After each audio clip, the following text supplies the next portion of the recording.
I thought it was my card. My sister laughed after draining $11,000 just hours before she bought herself a luxury car. Mom texted, "Relax. She just clicked the wrong account." I said calmly, "Watch your inbox." That night, I pulled every dollar back and shut down all financial access. Next morning, she got 2 emails, one from me, one from my lawyer. I thought it was my card. My sister laughed, like she hadn't just drained $11,000 from my account. She actually laughed. I stared at the bank statement on my phone. $11,000, I said slowly, as if repeating it might help it make sense. Sophie kicked off her sandals and flopped onto my couch like she owned the place. "Don't be so uptight. It was just a mix-up. I'm sure the bank will fix it." I didn't speak. Just watched her dig into the takeout I'd paid for again and scroll through pictures of her new car. A black BMW X5 with red leather seats. She'd posted it an hour ago with the caption, "Work hard, reward yourself." Except she doesn't work. Not since last year when she quit her job to focus on wellness. I'd been covering her rent, her groceries, and her bills ever since, just until she got back on her feet. Then Mom texted, "Relax. She just clicked the wrong account." It happens. Click the wrong account. Click the wrong account? $11,000 deep? I stood up, walked past Sophie, and grabbed my laptop from the kitchen counter. She didn't even look up. "You know," I said calmly, "it's funny." "What is?" she asked between bites. "Check your inbox tomorrow," I said, opening my banking portal. "There'll be something waiting for you." That night, I locked everything down. I reversed every transfer, froze every joint account, cut off every card with my name on it, shut down every payment I'd once set up to help her out. The next morning, she got 2 emails. One was from me, the other from my lawyer. You don't just wake up one day and realize your family's been feeding off you like leeches. It happens in layers. Quietly. Slowly. Like a slow drip poison you get used to drinking until one day, your pulse flatlines and you're still smiling. My sister Sophie? She was the chaos that always got cleaned up by me. Ever since we were teenagers, I was the default solution. If she crashed Dad's car, I called the tow truck. If she overdrew her account, I covered it. When she quit her job because her manager killed her aura, I paid her rent. Not once, not twice, but for 9 straight months. And every time? "Thank you," she'd mumble. I still glued to her phone, fingers tapping out another Instagram story about self-care. She's 31 now. A full-grown woman who still treats life like a Pinterest board. Her latest identity is a lifestyle alchemist, whatever that means. Meanwhile, I'm 34.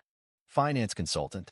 Worked my way through school bartending until 3 a.m., built a portfolio from scratch, clawed my way out of debt, and finally, saved enough for my first investment property.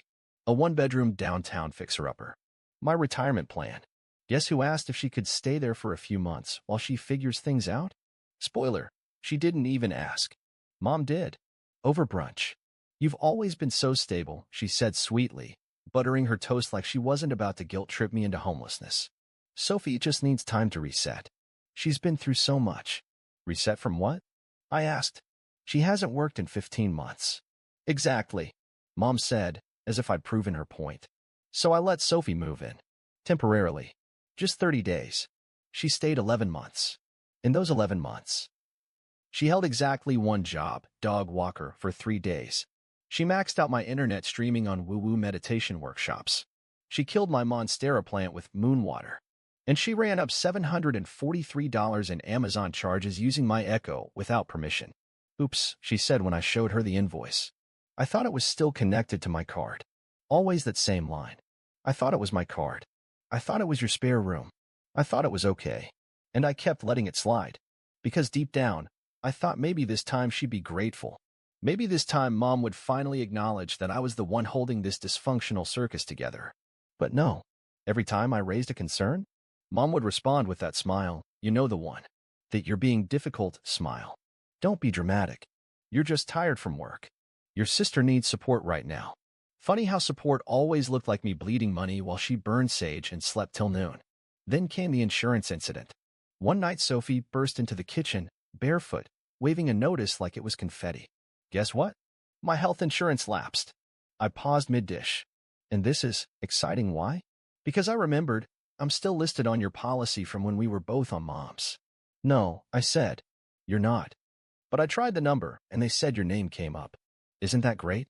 My stomach dropped. Turns out, my sister had somehow managed to reactivate a long-dead dependent ID using my info and racked up $2,100 in claims for acupuncture, Reiki, and a colonic. I was livid. Her answer? You always said I should take care of my health. I thought you'd be proud. Proud? Of insurance fraud? That was the first time I truly lost it. Yelled. Slammed my laptop shut. Told her she had a week to move out. She cried. Called Mom. And within the hour, I had both of them on my porch like a surprise intervention. You're being cruel, Mom said. Sophie has always been more sensitive. She committed fraud. It's just insurance, Sophie sniffled.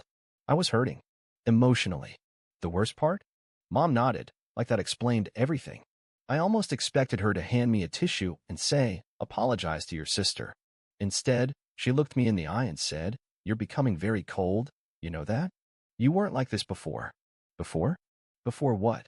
Before I was broke from bailing Sophie out of 3 different apartments? Before I paid off Mom's credit card debt without even getting a thank you text? Before I became the unofficial bank for 2 grown women who think boundaries are patriarchal constructs? Then came the final hit, the $11,000 withdrawal.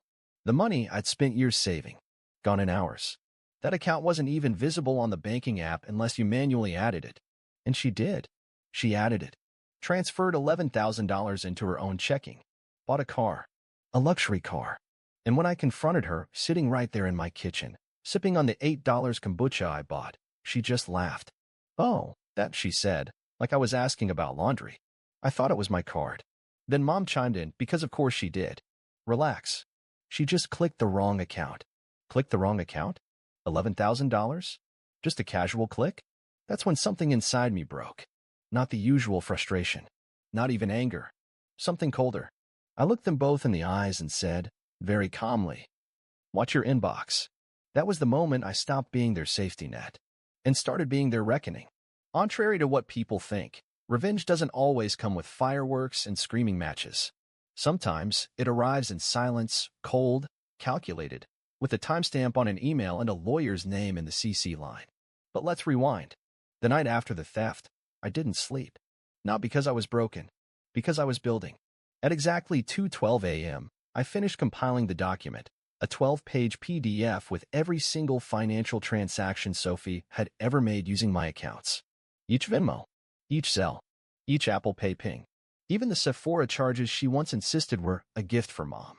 I attached the PDF to 2 emails. One to Sophie. One to my attorney, Marcus Gray, a man who once helped my client recover $60,000 from his ex-business partner in under 3 weeks. Subject line: unauthorized transactions, formal action pending. And then I slept like a baby. By 7 a.m., my phone was blowing up. Sophie. WTF is this? Followed by, you're seriously lawyering up? Over family? Then came the real kicker, a call from Mom. Are you out of your mind? She hissed. A lawsuit? Against your own sister? No, Mom. Just a demand letter. You're threatening her. I'm protecting myself. Something you never managed to do. Silence. Then, the guilt. She's fragile. She made a mistake. You're being vindictive. I didn't flinch. Read the letter, I said. Every transaction. Every cent. Every time she lied. I don't need to see. You do. Because you're next. That stopped her. What? You enabled it. And you're listed on 2 of the accounts she accessed. Jointly. Another silence. Longer this time. Then came the voice crack. You wouldn't. I didn't answer. Just hung up. By noon, Sophie was at my door. In leggings and sunglasses, like this was a casual brunch, not a legal ambush. She didn't knock. Just banged twice and shouted, open up. I know you're in there. I opened the door slowly. Calm. Precise. She pushed past me like I was a doorman. Walked straight to the kitchen. Okay, what is this? She snapped, holding up her phone. Are you seriously threatening me with criminal charges? It's not a threat, I said. It's a request. Return the funds. With interest. Or Marcus files a report Monday morning. She scoffed. You're bluffing. Check your email again. She did. And when she saw the CC'd address, her face cracked. Wait, you actually hired a lawyer? Yes. For 11 grand? No, I said, stepping closer. For every single dollar you've stolen over the past 3 years. totaling $28,349.74. Her jaw dropped. Plus interest, I added. You can't be serious. I've never been more serious in my life. She tried to pivot, the way she always did. But you're my brother. We're supposed to support each other. You said that when I was broke last year. I was broke too, Sophie. I just didn't advertise it in a beach selfie.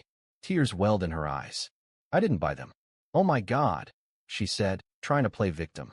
You're insane. You actually want me homeless. No, I said. I want you accountable.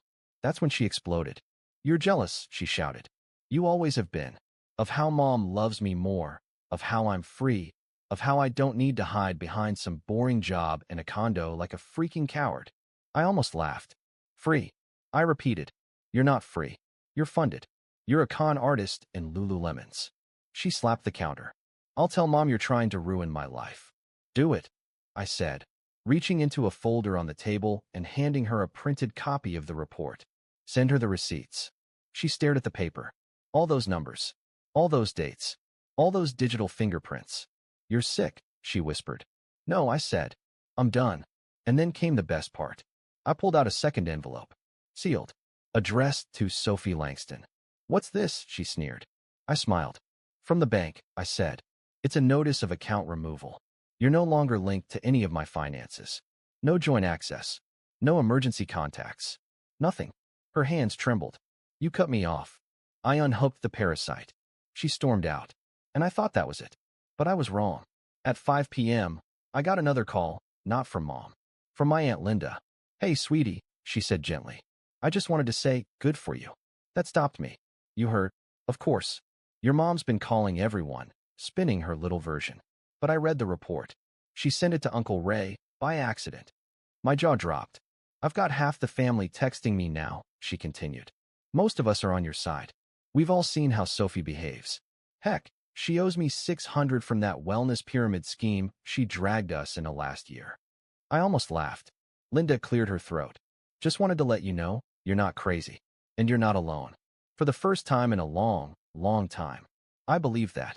I expected backlash. What I didn't expect was silence. Cold, echoing silence. No apologies. No explanations. Just digital ghosts where my family used to be. After Sophie stormed out, Mom didn't call for 3 days. A record in our household where she used to text me hourly if I didn't respond in 5 minutes. When she finally did, it was a paragraph that started with, I'm disappointed in you, and ended with, this isn't what family does. I didn't reply. What was there to say? That I was disappointed too? That I'd spent a decade being the emotional and financial punching bag for 2 women who treated me like a debit card with a face? She didn't ask how I was. She didn't ask if I'd recovered the money. She didn't ask if I was okay. Just more guilt. More manipulation. More, how could you do this to us? Us. That word used to mean something. Now it felt like a noose. Meanwhile, Sophie went nuclear on social media. Her Instagram lit up with passive-aggressive quotes. Blood makes you related. Loyalty makes you family. Some people only love you when you're useful. Cutting toxic energy, one relative at a time. She even made a reel, fake crying into the camera, talking about betrayal from the person she trusted most. And the comments? Her friends ate it up. You don't deserve this queen. Sending love and light. You're better off without him. He's clearly jealous of your journey. Jealous? Of what? The overdrafts? The lies? The 30-something nomadic leech routine dressed up as healing work? I didn't respond. Didn't post. Didn't retaliate. Because I didn't need to. I had what she feared most. Receipts. Boundaries. And silence. And the thing about silence? It speaks volumes. At work, people started noticing something different about me. New haircut? Someone asked. No, I smiled. New boundaries. My stress levels dropped. I was sleeping again. I stopped checking my accounts every hour out of fear. I even took my first vacation in 4 years. 3 days in the mountains with zero Wi-Fi and zero Sophie. And then, it happened. 3 weeks later, I got a call from an unknown number. I let it go to voicemail. It was Mom. Her voice was shaky. Not angry, nervous. Hi, sweetheart. I think we need to talk. Things got out of hand. Your sister is, well, she's struggling. She lost the car. Missed payments. It was repossessed. And she's blaming you. Says she wouldn't be in this mess if you hadn't gone full corporate shark on her. I paused the message, took a sip of coffee, let her continue. I know things were said, but can we just sit down? As a family? Just talk. I laughed. She still didn't get it. This wasn't about things were said. This was about years. Years of disrespect, exploitation, gaslighting dressed up as motherly concern. She was only calling because the money ran out, because Sophie was circling the drain again and needed another life preserver. And for once, I wasn't going to be it. I texted back one line. I wish you both well, but I'm done playing the bank. No reply. A week passed. Then another. Then I got a knock on my door. It was Sophie. No makeup. No filter. No design or anything. Just sweatpants, frizzy hair, and a desperate smile. Hey, she said like nothing had happened. Can we talk? I didn't move. Just looked at her. I was wrong, she said quickly. Okay. Is that what you want to hear? I made mistakes. Big ones. I know that now. I said nothing. She fidgeted, looked past me into the apartment. I'm kind of between places right now. Just for a few days. No. She blinked. What? No. I repeated. Not for a few days. Not for a night. Not even for an hour. Her mouth dropped open, like it had never occurred to her that I could say no. You're seriously going to let me live in my car? Did you ask me before you drained my savings? That was different. No, I said. It was exactly the same. You made your choices. Now live with them. You're cold, she spat. I nodded. Finally. She turned, started to leave, then looked over her shoulder one last time. You'll regret this. I smiled. I already regret every time I didn't do it sooner. She left, and this time, I locked the door behind her. People think closure comes with a hug, or a heart-to-heart talk. It doesn't. Sometimes, closure is a locked door, a bank account with one name on it, an inbox with 0 unread messages from your mother. It's quiet and final. A few days after Sophie stormed off for good, I got a letter in the mail from our old credit union, one of the shared savings accounts we'd opened for emergencies back when I still believed we were a team. Inside, a check, $273.41. The final balance. She drained it months ago, of course, probably on crystals and kombucha. But the system had closed the account automatically after my formal request to remove her as co-holder. They were sending me what was left. I laughed out loud. Not at the amount, at the symbolism. That was what our relationship came down to in the end. $273.41. I pinned the check to my fridge as a reminder. This is what happens when you give everything and ask for nothing. And then, I let go. Not the half-assed letting go you pretend to do while secretly waiting for an apology that never comes. I mean the real kind. I deleted Sophie's number, blocked Mom's, told my bank to flag any incoming request from either of them, financial or otherwise. I changed my emergency contact to my best friend Ryan, a guy who once drove through a snowstorm just to help me unclog a drain and never once asked for anything in return. I reconnected with my cousin Becca, the one who got cut out of family events for being too honest. Turns out she'd seen through Sophie and Mom years ago and just quietly distanced herself. You finally joined the Freedom Club, she said when I told her everything. Took you long enough. Yeah, it did. But I'm here now. And for the first time in my adult life, I wasn't anxious about my phone ringing. I wasn't waiting for the next financial emergency to be dumped in my lap like a flaming garbage bag. I was free. Then, one night, as I sat on my balcony with a glass of bourbon and no crises to solve, my phone buzzed. Unknown number. Voicemail. I let it play. It was from Sophie.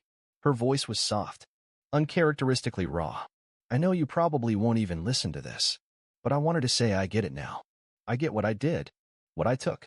Not just the money, the space, the peace. I took and thought it was love. I was wrong.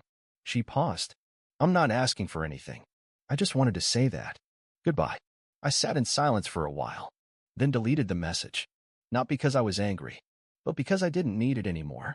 I already had my closure. Not from her voice, but from my own strength. I had built a life, protected it, defended it, and finally reclaimed it. So here's what I learned. You can't heal in the house where you got sick.